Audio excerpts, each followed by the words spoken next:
대제사장이 이르되 이것이 사실이냐? 스데반이 이르되 여러분 부형들이여 들으소서.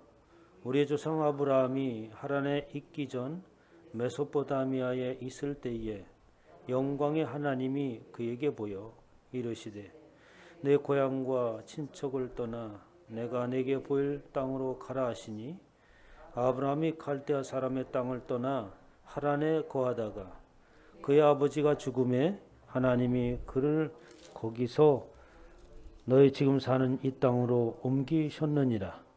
그러나 여기서 발 붙일 만한 땅도 유업도 주지 아니하시고 다만 이 땅을 아직 자식도 없는 그와 그의 후손에게 소유로 주신다고 약속하셨으며 하나님이 또 이같이 말씀하시되 그 후손이 다른 땅에서 나그네가 되리니 그 땅 사람들이 종으로 삼아 400년 동안을 괴롭게 하리라 하시고 또 이르시되 종 삼는 나라를 내가 심판하리니 그에 그들이 나와서 이곳에서 나를 섬기리라 하시고 할례의 언약을 아브라함에게 주셨더니 그가 이삭을 낳아 여드레 만에 할례를 행하고 이삭이 야곱이 우리 12조상을 낳았느니라.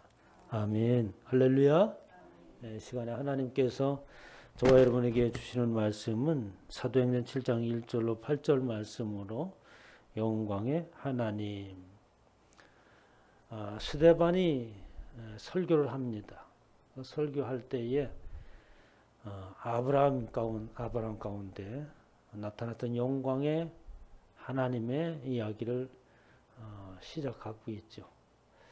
그 영광의 하나님, 그 하나님 자신이 영광 그 자체이시며 또 우리에게 임하실 때는 어떻게 영광의 하나님으로 임하시는가? 하나님께서 우리를 부르시고 또 하나님께서 임재하시고 또 부르신 가운데 우리에게 당신의 뜻을 우리에게 주셨습니다. 이것이 하나님의 영광이 우리 가운데 임한 것이죠. 하나님께서 아브라함을 부르실 때에 그냥 보고 싶어서 불렀다 이렇게 하지 않으셨어요. 그게 분명한 목적이 계시고 그리고 그 목적을 이룰 수 있도록 소명을 아브라함에게 주셨습니다. 그것을 그리고 그 뒤에부터 이루어지는 하나님의 역사하심을 목도하고 기록한 것을 읽는 우리들이 영광의 하나님이 그 아브라함 가운데 임하셨다라고 말씀하십니다. 사실은 오늘날 하나님의 백성이 되어지고 예수 그리스도로 인하여서 하나님을 예배할 때에 그 영광의 하나님이 우리 가운데 지금도 임하신 줄 믿으시기 바랍니다. 스데반이 설교를 하는데 대제사장이 묻습니다. 제사장이 이르되 1절에 이것이 사실이냐라고 이렇게 묻지요. 그래서 대제사장이 고발당하여서 이제 그 뒤에 설교하기 전에 그 대상이 묻는 것은 도대체 어떤 연유로 고발당했으며 네가 변론을 해봐라 이렇게 그 좋은 뜻을 한 얘기 아닙니다.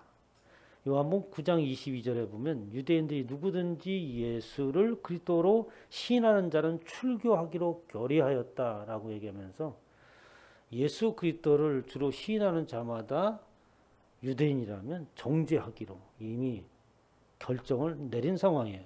그러니까 이제 이 대제사장이 이 말이 사실이라고 묻는 것은 내가 그렇게 그리스도로 시인한 자로서 이제 너는 당할 수 있는 그 일을 했느냐고 엄중하게 묻는 것이죠. 이렇게 대제사장이 물을 때에 그 내용은 6장 8절서부터 9장에 있는 내용들입니다. 그러니까 8절 9장에 있는 내용을 보면은 8절에 스데반이 은혜와 권능에 충만하여 큰 기사와 표적을 민간에게 행하였더니 그 7집사 가운데 한 집사인 스데반 집사가 아주 하나님의 능력이 임하자 많은 표적과 큰 기사를 행하였다라고 이렇게 이야기합니다. 그러자 이제 시기하고 있던 고발거리를 찾고 있던 그들이 스데반을 고발하지요. 그때 사람을 매수해서 고발합니다. 또 스데반이 말할 때에 그 말하는 능력을 당할 재간이 없었다고 얘기해. 10절에 보면 스데반이 지혜와 성료로 말함을 그들이 능히 당하지 못하여서 이거는 도대체 말로 해가지고 우리 당할 수 없구나 해가지고 어떻습니까? 사람을 매수해서 이제 그를 거짓 고발하게 합니다. 고발한 내용을 보면 하나님 모세와 하나님을 모독하는 말을 했다. 11절에 이렇게 말하죠. 또 13절에 보면 거룩한 곳과 율법을 거슬러 말하였다라고 얘기합니다. 14절에 보면 모세가 우리에게 전해진 규례를 고치겠다라고 이렇게 거짓 고발을 하게 합니다. 그러나 사실은 그렇게 꾸며대 바꿔서 말할 수 있는 소지가 있어요. 오늘 본말씀 2절에 보면 스데반이 이르되 여러분 부형들이여 라고 하면서 부형들이라고 하는 것은 아버지 그리고 또 형제들이여 라는 뜻입니다.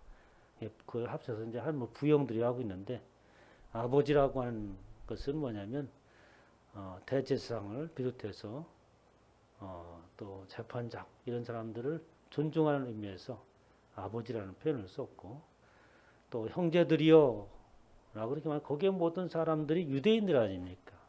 그래서 어떻게 해요? 사실은 유대인들은 하나님의 언약의 말씀 아브라함 때부터 주어졌던 그 약속을 소망으로 삼고 살아가는 사람들입니다. 또 모세 같은 율법 아래 있는 사람들이고 또 다 같이 동일하게 하나님을 예배하는 사람들이죠. 그래서 형제들이라는 말이 맞습니다. 우리가 혈육적으로 형제 자매라는 것이 아니라 이제는 저와 여러분들이 거듭났음으로 인하여서 하나님의 자녀가 된 자로서 우리는 한 하나님을 예배하죠. 또 어떻습니까? 한 하나님의 말씀을 믿고 나갑니다. 그리고 또 동일한 한 가지 소망을 우리가 가지고 있으니까 저와 여러분들이 형제요 자매라는 말이 아주 적합한 말이에요. 그래서 우리는 형제 자매라는 말을 즐겨 쓰시기를 주님에 축원합니다. 그래서 3절에도 이렇게 말해 이르되 내 고향 친척을 떠나 내가 내 보일 땅으로 가라라고 하면서 이제 아브라함을 불렀던 얘기를 해요. 창세기 12장에 있는 말이죠. 여호와께서 아브라함에게 계시되 너는 너의 고향 친척과 아비 집을 떠나 내게 보여줄 땅으로 가라. 그때에 그 가나안이라고 하는 것을 그것을 목적으로 하나님께서 가라고 하지 아니하고 내가 네게 보여줄 땅으로 가라라고 하면서 그곳이 어디인가 아브라함에게 언급하지 않았습니다. 뒤에 이제 말씀을 하셨지만 그래서 내가 네게 보여줄 땅으로 가라라고 하면서 먼저 하나님의 말씀을 듣고 갈대우에서 나오기를 하나님께서 명령을 하셨어요. 이에 아브라함이 여호와의 말씀을 따라갔고 롯도 그와 함께 갔으며 아브라함이 하란을 떠날 때에 75세였더라라고 하면서 이 아브라함이 하나님의 말씀을 따라갔다라고 이렇게 이야기합니다.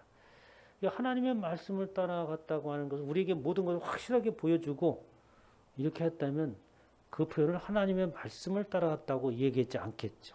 우리에게 뭔가 확실히 그거 보여준 그것을 따라가는 거 아니겠어요? 그러나 보여주는 것이 없고 하나님의 말씀만 믿고 그 말씀을 따라갔다라는 겁니다. 그러면서 그의 나이를 언급하는데 75세라고 하는 거예요. 이 75세라는 나이가 당시에는 적은 나이가 아닙니다. 평균 수명이 40세 정도 됐다고 하니까 75세는 아주 그래도 장수한 편이죠. 그리고 이제 모든 면에서 완숙한 아주 그런 나이입니다. 그러니까 사리분별을 할 수 있는 어떤 게 이성적이고 이성적이지 않다라고 하는 분명한 판단력을 가질 수 있는 자가 하나님의 말씀을 따라갔다라고 하는 거예요. 예수 그리스도를 믿는 것을 세상의 사람들이 이치와 또 현실에 맞지 않는다. 세상 사람은 그렇게 이야기하죠. 그래서 그거를 종교라고 이렇게 이야기합니다. 그러나 아브라함은 하나님을 믿는 것을 종교라고 얘기하지 아니하고 실제적인 그 음성을 따라서 순종하며 나갔다는 겁니다. 그의 나이 75세가 모든 면에서 세상의 그 누구보다도 지혜롭고 판단할 능력도 있고 그리고 모든 면에서 성숙한 그 나이에 하나님의 말씀을 따라갔다. 이런 얘기죠. 그래서 이제 마침내 가나안 땅에 들어갔다 하는 이야기를 이제 스데반이 하는 겁니다. 그러면 왜 스데반이 이야기를 하는 걸까요? 그러면 앞서서 6장 8절서부터 한 이야기에 대한 변론을 말하는 거예요. 그러니까 뭐냐면 모세와 하나님을 모독했다. 그 모독한 내용은 뭐냐니까 바로 거룩한 곳과 율법을 거슬러서 말하였다. 그러니까 거룩한 곳이라고는 성전이라고 하는 거예요. 그 율법이란 모세가 주어진 규례를 모세에게 주어진 규례를 말합니다. 이것들을 어떻게 우리가 고치겠다. 또 예수가 또 스데반이 그 예수를 믿는 도당들이 우리가 지금까지 조상 대대로 전통을 이어가면서 지켰던 그 모든 율례와 규례를 고치겠다. 말이 고치겠다는 것이 뒤집어 없는 겁니다. 그런 얘기를 했다는 거예요. 그래서 그 죄가 큰 제목이죠. 그러면 이 스데반이 하는 얘기가 뭐냐면 왜 아브라함 때부터 얘기하느냐? 아브라함이 하나님을 바라볼 때에 하나님을 만나고 그 안에서 음성을 듣고 하나님의 보호하심과 인도하심을 받았는데 저와 여러분이 다 그렇잖아요. 그런데 그때가 언제 때부터 그랬느냐? 모세에게 율법이 주어지고 또 성전이 지어지고 거룩한 곳이라고 하는 그곳이 지어지고 또 유대인들에게 말하는 그 율례와 법도들이 다 주어진 상태에서 아브라함이 그럼 하나님을 섬겼고 하나님은 그것을 보고 그를 사랑하고 은혜를 주셨느냐 하는 이야기를 반문하고 있는 거예요.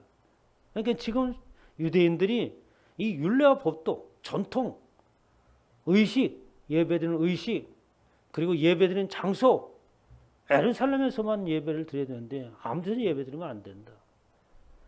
이런 식의 형식적인 율례와 법도를 계속해서 주장하고 또 예수 그리스도를 믿는 도당들은 그게 아니라 하나님께서 요구하시는 것은 그런 것이 아니다라고 이야기하니까 그것을 싫어하는 사람들은 그렇게 하나님과 모세를 모독했다.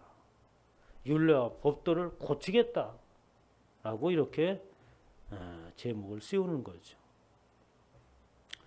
그럼 하나님께서는 그런 율례와 법도를 정하시기 전에 이미 아브라함이 그렇게 거룩한 곳에서 예배드리고 하나님의 율례와 법도를 쫓아서 하기 이전에 하나님께서는 그를 사랑했고 또 은혜를 베푸셨고 아브라함은 그 가운데서 하나님의 말씀에 순종하였고 또 영광 중에 나타난 그 하나님을 예배하였다. 그 얘기를 지금 하고 있는 겁니다. 요한복음 4장 20절에 보면 예수님하고 사마리아 여인이 만나는 장면이 나옵니다. 사마리아에 내려갔을 때 우물가에서 사마리아 여인을 만나죠.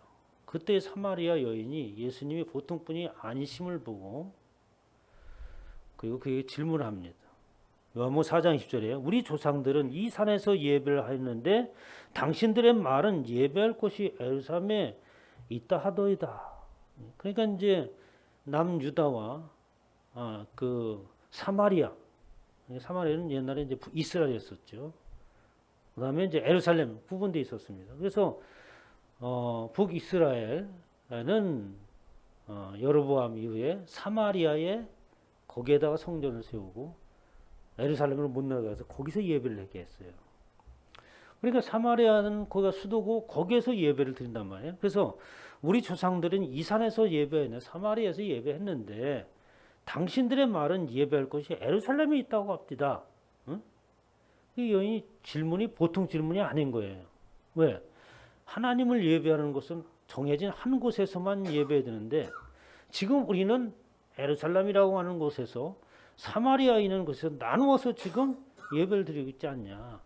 그러면서 서로 주장하기를 우리는 사마리아에서 예배를 드리, 이스라엘에서 예배를 드려야지 옳고 저 사람들 당신들은 예루살렘에서만 예배 드린다고 하는데 이게 하나님의 말씀에 맞는 것이냐 라는 의구심을 가지고 예수님께 질문을 한 거예요. 오늘날도 그런 질문을 많이 하는 사람도 있습니다. 꼭 교회 가서 예배만 드려야 되나? 그래서 교회를 안 가고도 예배 드린다고 하는 사람들이 생기죠. 어? 교회 자체를 거부하는 사람도 있습니다. 나홀로 신앙생활을 하고 있는 사람이죠. 그럼 이야기를 쭉 진행해보면 그걸 말하는 것이냐 하는 거예요. 예수께서 이르되 여자여 내 말을 믿으라. 이 산에서도 말고 예루살렘에서도 말고 너희가 아버지께 예배할 때가 이르니라 라고 하면서 알뜰만뜻한 이야기를 합니다. 사마리아 여인이 그들의 조상들이 얘기했던 그 사마리아 그 산에서도 아니고 그 자기들이 정통이라고 여기면서 예루살렘에서만 예배드려야 된다라고 하는 그들의 주장도 아니다 하고 예수님께서 말씀하시죠. 오늘날 말하면 꼭 예배는 교회 와서 드려야 되고 그것도 우리 순복음 등불교회만 와서 예배돼야 진짜다. 뭐 이렇게 얘기하는 것과 비슷한 거겠죠. 그런 것이냐? 어느 교회만 특정의 은혜가 있고 그 교회만 가야지 되는가? 뭐 이렇게도 얘기할 수 있습니다. 그래서 예수님께서는 뭐냐면 그걸 다 떠나가지고 예루살렘에서도 말고 사마리아에서도 말고 하나님 앞에 예배할 때가 온다. 어느 곳에서든지 하나님을 예배할 때가 온다. 이런 말씀이에요. 아버지께 참 그러면 그 예배라고 하는 것은 뭐냐 하는 것을 23절에 설명을 해요. 아버지께 참되게 예배하는 자들은 예배하는 것은 장소가 중요한 것이 아니다. 어느 교회가 특별한 교회가 중요한 것이 아니다. 거기에 참석해 있는 사람들 상태가 중요하다 이런 얘기예요. 그래서 예배하는 자들은 어느 곳에 가서 예배하든 교회를 떠나서 뭐 저쪽에 오늘은 한잔 하면서 예배를 드리자 뭐 이렇게 얘기하는지 모르겠지만 세상 속에서 있으면서 예배한다는 말이 있을 수가 없잖아요. 우리는 피치 못해서 교회를 못 간다면 집에서 거룩한 예배를 드릴 수 있는 준비를 된 상태에서 하나님을 예배해야죠. 그런 의미인 것이지 아무 곳에서나 내 마음껏 자유롭게 뭐 이불 속에 들어가서 예배를 드리다 이런 의미가 아닙니다. 그러니까 예배하는 자들은 이렇게 예배를 해야 된다. 장소와 그런 구별되는 게 아니라 영과 진리로 그것을 영 안에서 진리 안에서 예배할 때가 온다. 그 때가 온 때가 있습니까? 예수님께서 승천하시고 다시 오셔서 우리들 가운데 영으로 임하실 때에 어떻게? 우리가 그분과 함께 영 안에서 진리 안에서는 뭐예요? 예수 그리스도 안에서 하나님의 진리의 말씀 안에서 예배드리는 것이다. 이런 겁니다. 그때가 곧 이때라. 예수 그리스도께서 오신 그때부터 이제는 사마리아다. 예루살렘이든 따질 필요가 없다. 아버지께서는 자기에게 어떻게 예배하는 자들을 이렇게 예배하는 자들을 찾는다. 영 예수 그리스도와 함께 그분이 지금 나와 함께 계시는 그 상황 가운데 하나님의 진리의 말씀 가운데 예배하는 자들을 찾으신다. 하나님은 그러면서 한마디 더 붙이십니다. 하나님은 영이시니 예배하는 자가 영과 진리 안에서 예배드리라. 이게 무슨 말씀이에요? 무서운 얘기예요. 하나님은 영이시다. 그러니까 그 하나님은 우리가 어떤 생각을 하고 있는지 어디에 있는지 다 알고 계시고 보고 계신다. 가시적으로 할 수도 없는 것이고 모든 것을 통찰하시는 하나님이시니까 진정으로 영과 진리 안에서 예배를 드려야 된다라는 이야기를 하고 있는 겁니다. 그렇다고 우리가 요즘 때 말하고 있는 뭐 무교회주의자들 이런 수준의 얘기가 아닌 거예요. 그러면서 아브라함에게 쭉 얘기를 합니다. 아브라함이 4절에 보면 갈대아 사람의 땅을 떠나 하란에 거하다가 그의 아버지가 죽음에 하나님이 그를 거기서 너희 지금 사는 이 땅으로 옮기셨느니라 라고 하면서 아브라함이 그 말씀을 듣고 그 갈대아 우르를 떠나서 하란에서 있다가 나온 이야기를 하는 거예요. 그러면 뭐냐? 두 가지를 얘기해요. 예배, 그리고 나서 아브라함이 움직인 얘기를 하는 겁니다. 그럼 뭐 예배라고 하는 것은 한 가지 덧붙인다면 뭐냐? 영과 진리 안에서 영과 진리로 뭐 같은 얘기입니다. 그 안에서 예배를 드린다면 어떻게 영 안에서 영과 진리로 예배하는 것을 우리는 어떻게 증명해낼 수 있습니까?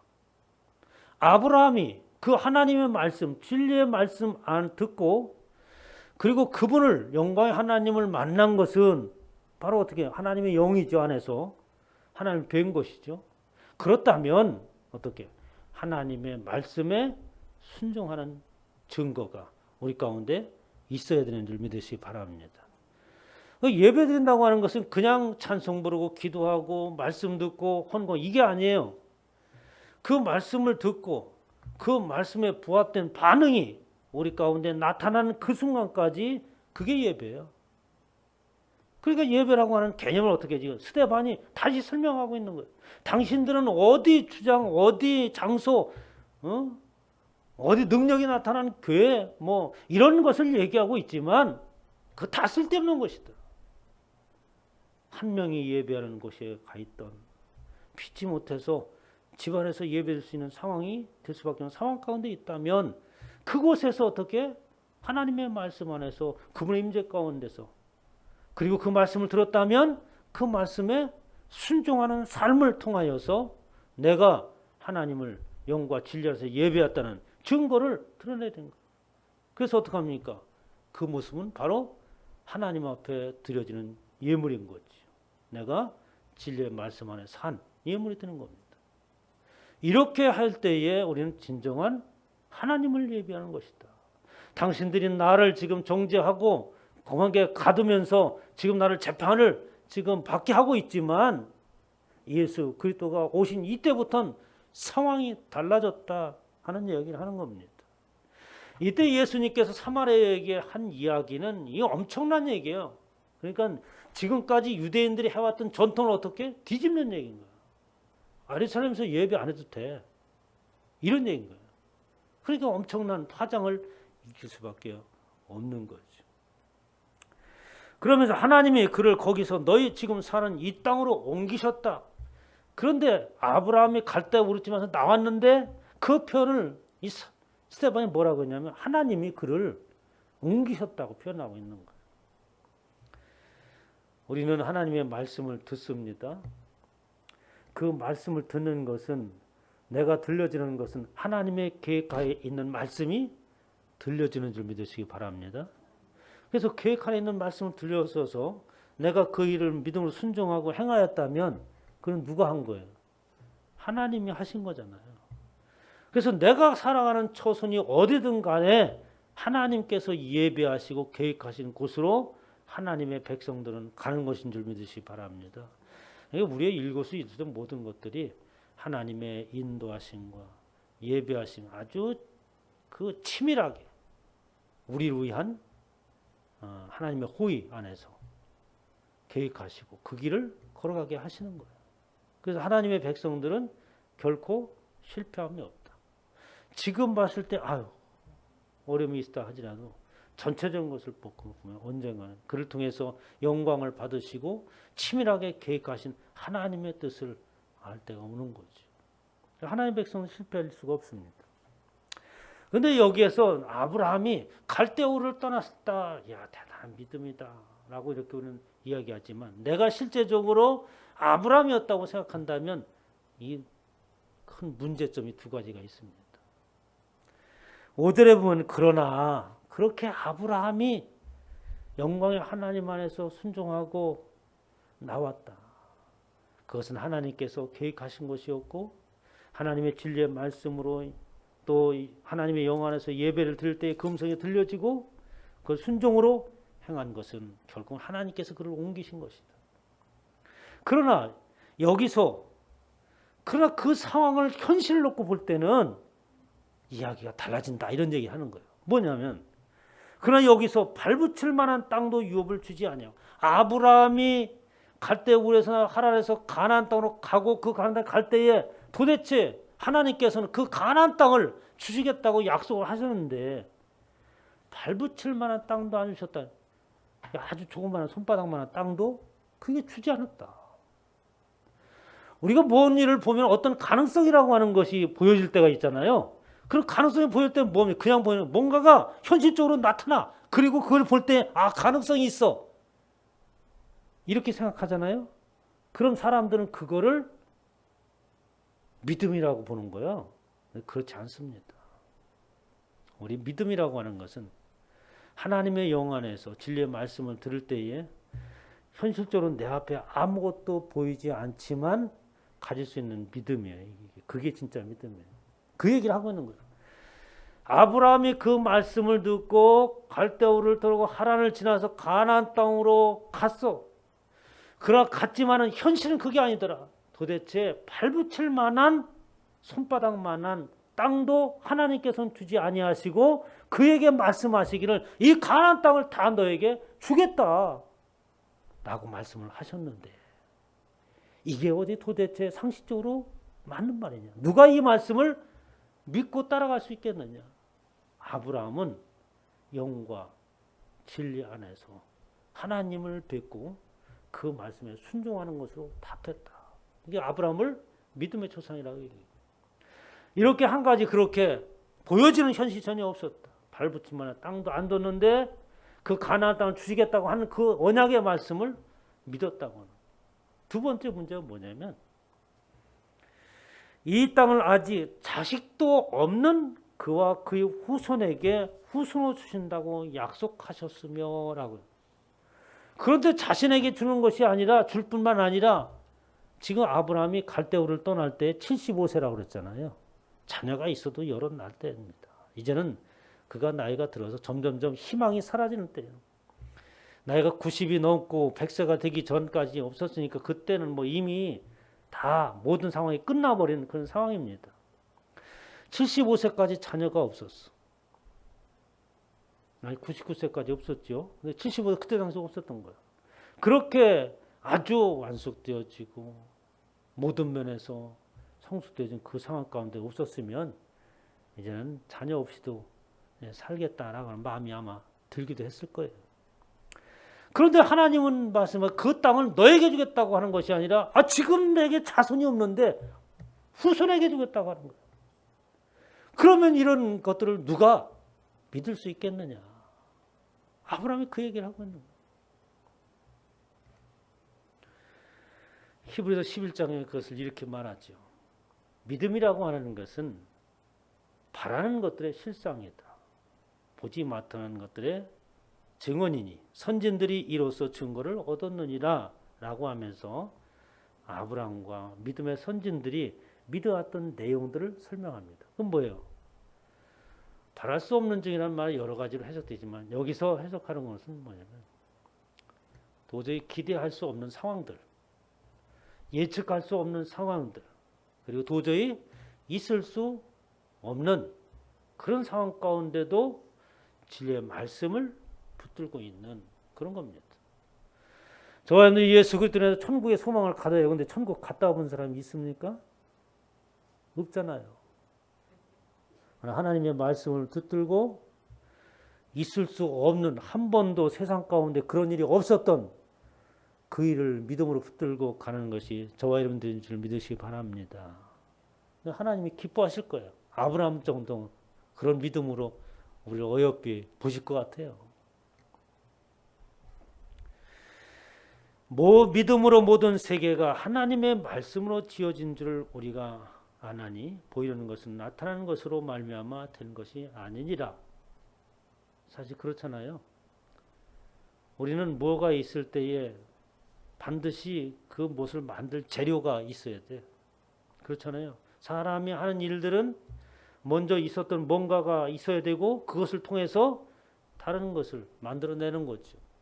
아무것도 없는 상태에서 만들어낼 수는 없습니다. 오직 한 분 하나님만이 그렇게 하셨다는 거예요. 믿음으로 모든 세계가 하나님의 말씀으로 지어진 줄을 우리가 아나요. 그러니까 이것은 어떻게 할 수 있느냐? 사람들이 물을 수 있잖아요.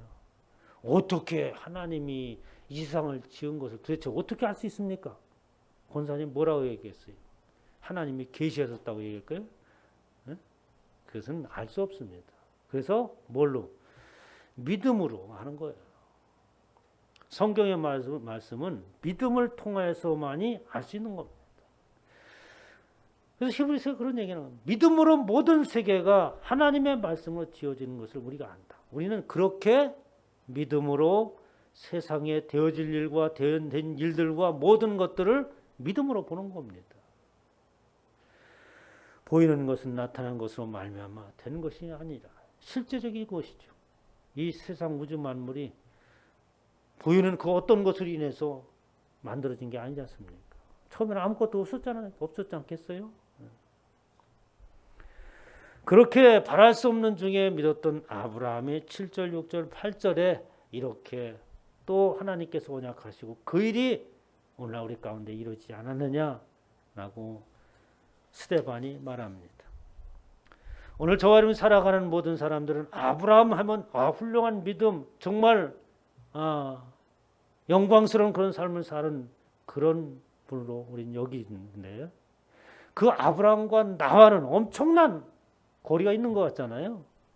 말씀을 듣다 보니까 아브라함이 받았던 그 영광 중에 하나님의 영광이 오늘날 저와 여러분에게도 하나님의 영광이 임한 줄 믿으시기 바랍니다.